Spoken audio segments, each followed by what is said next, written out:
Unraveling Mail Drop, a simple guide for English learners. Hello, everyone. Today we're going to dive into a phrase that might seem a bit mysterious at first: mail drop. If you've stumbled upon this term in your English learning journey and wondered what it's all about, you're in the right place. So let's get right into it and unlock the meanings and uses of mail drop. The term mail drop can actually have a couple of different meanings, depending on the context in which it's used. The first meaning is quite literal. It refers to a physical location where mail is collected before it's sent out to its final destination. Imagine a box or a slot in a post office where you drop off your mail. That's a mail drop.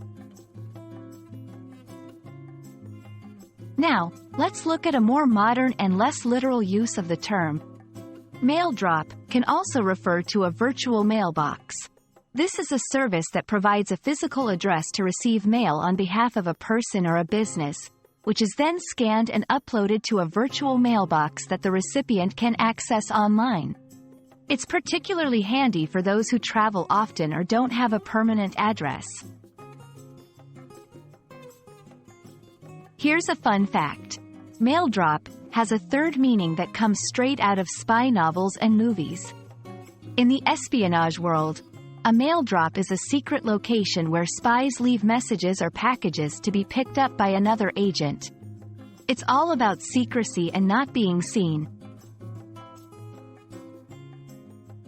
To get a real feel for how mail drop is used in everyday language, let's look at some examples. I rented a mail drop to receive my business correspondence while I'm abroad. The company's mail drop is overflowing with packages during the holiday season. She left the documents at a mail drop to avoid being followed. And there you have it. The term mail drop can refer to a physical place for collecting mail, a virtual mailbox service, or a covert method of communication among spies. It's a versatile term that has adapted with technology and popular culture. I hope this video helps clarify the different ways mail drop can be used. Keep practicing, and soon you'll be using English phrases like a native speaker. See you in the next video.